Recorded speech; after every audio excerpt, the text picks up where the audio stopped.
제목을 보니까 이해가 잘 안 됩니다. 수능이 장난인가? 수능이 장난일 리가 없잖아요, 장혜찬 평론가님. 수능 한국사 과목에 나온 문제 때문에 네티즌들이 말이 많습니다. 그래요? 이 문제가 사실은 1991년 노태우 정부 때 이 남북이 체결한 남북 기본 합의서를 다룬 연설문 내용인데요. 네. 이 지문까지는 문제가 없습니다. 하지만 보기를 보게 되면 네. 1번 보기부터 4번 보기까지는 도저히 현대사와 관련된 내용이라고 볼 수 없는, 그러니까 한 초등학생이나 중학생 정도만 봐도 이게 과거 일일 수 알 수 있는 보기들이에요. 대체 어떤 걸 볼까요? 네네. 네, 1번 보기, 뭐 당백전을 발행해라. 허허. 2번 보기, 도병마사를 설치해라. 허허. 3번 보기, 노비안검법을 시행하였다. 4번 보기, 대마도를 정벌하였다. 그리고 5번이 이제 정답인데 남북 기본 합의서를 채택하였답니다. 네. 사실 배경 지식이 없어도 1번부터 4번은 뭔가 다 조선시대나 과거에 쓰던 용어인 걸 누구나 알 수 있지 않겠습니까? 네. 그렇기 때문에 이 수험생들이 참 수능 시험 열심히 준비하고 네. 이 문제 문항이 3점짜리 또 문제였다고 합니다. 근데 너무 성의 없게 3점요? 네, 3점은 보통 어려운 문제 우와. 배정되는 것이거든요. 너무 어렵다. 근데 너무 어이없게 너무 간단한 문제를 낸 것이 아닌가 해서 비판의 목소리가 높아지고 있습니다. 3점짜리 문제란데 저게 3점짜리 문제. 아니 그러면 수능 출제 본부는 과연 이게 이 문제지가 공개된 이후에 이런 논란이 일 것을 전혀 예상하지 못했을까요? 한번 들어보시고 이어가 보도록 하겠습니다. 대학 교육에 필요한 수학 능력을 측정할 수 있도록 출제하였습니다. 특히 고등학교 교육의 정상화에 도움이 되도록 교육 과정의 핵심적이고 기본적인 내용을 중심으로 출제하였으며, 한국사 영역은 한국사에 대한 기본 소양을 평가한다는 취지에 맞추어 핵심적이고 중요한 내용들을 중심으로 해서 평이하게 출제하였습니다. 한국사에 대한 기본 소양 평가 취지랍니다. 박성배 변호사님, 저게 기본 소양인가요? 어떻습니까? 그렇게 보이진 않는데 이 수능 문제 출제를 주관하는 한국교육과정평가원은 아직까지 이 문제에 대해서 이의 제기가 없다는 입장을 보이고 있습니다. 즉 오는 13일 오후 4시까지 수능 문제에 대한 이의 제기를 평가원 홈페이지를 통해서 받고 있는데 오늘 오후 4시 기준으로는 이 문제에 대한 이의 제기가 없었다는 겁니다. 그런데 가만히 생각해 보면 이의 제기라는 것이 문제 자체에 오류가 있거나 그렇죠. 복수 정답이 있을 때 이루어지는 것이잖아요. 네. 이 문제 변별력이 너무 떨어져 이런 이의 제기는 하지 않잖아요. 그러니까 네. 이의 제기가 없었다고 문제가 없다고 보기는 어렵다. 평가원이 별도로 해명을 해야 되는 것 아니냐라는 목소리가 커지고 있습니다. 이게요, 지금 평가원의 해답은 동문서답식이잖아요. 이게 아직 이의 제기가 없으니까 이 문제는 오류가 없고 흠결이 없고 완벽하다? 그건 말이 안 되는 게 지금 이런 식의 누구나 초등생도 맞출 수 있을 듯한 그런 문제를 수능에 그것도 배점 3점짜리를 내놓고 이게 기본 소양을 핵심적이고 중요한 내용을 중심으로 출제했다. 한국사가요, 여러분 필수 과목입니다. 시험을 반드시 수능생들은 치러야 되는 과목이에요. 필수 과목인데 제가 알아봤습니다. 50점 만점인데요. 절대평가랍니다. 상대평가가 아니래요. 그래서 그 말은 무슨 말이냐? 50점 만점에 40점 이상만 맞으면 1등급 준다랍니다. 이 한국사 과목을요.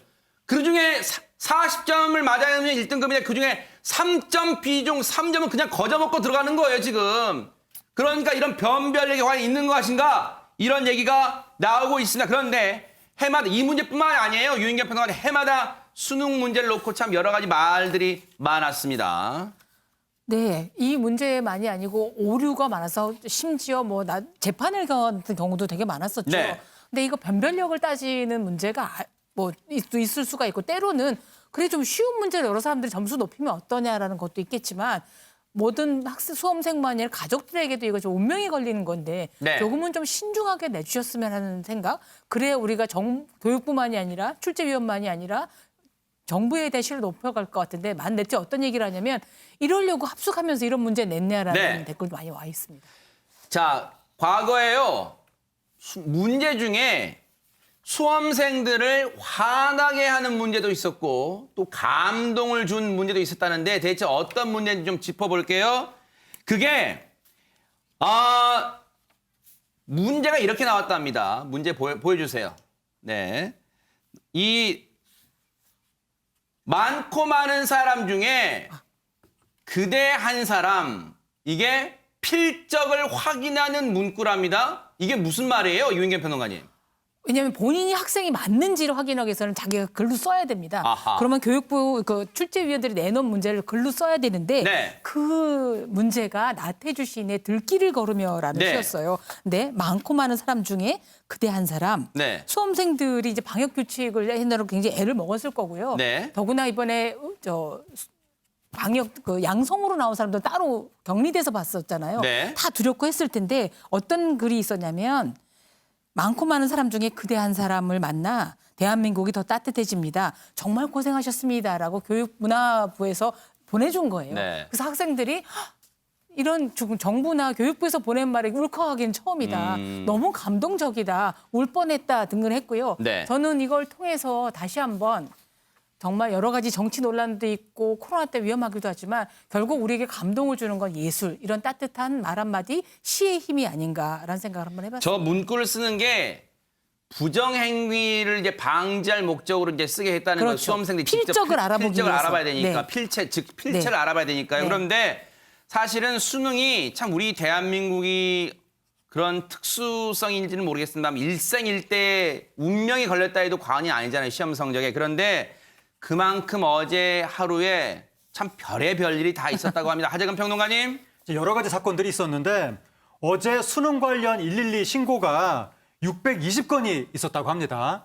그중에 74% 461건이 고사장에 좀 데려가 주세요라고 네. 하는 수송 요청이었고 나머지가 수험표 분실, 시험장 착오 이런 것들이 있었는데 네. 예를 들어서 경기도 광주에서는 입실 시간 5분을 남겨놓고 지금 데려가 달라고 긴급하게 요청이 들어와서 아이고. 순찰 오토바이에 태워서 이동을 시켜준 네. 그런 사건이 있었고 그다음에 그 전주에서는 한 수험생이 마스크를 놓고 가는 바람에 네. 입실이 제한돼서 울면서 앉아 있더라.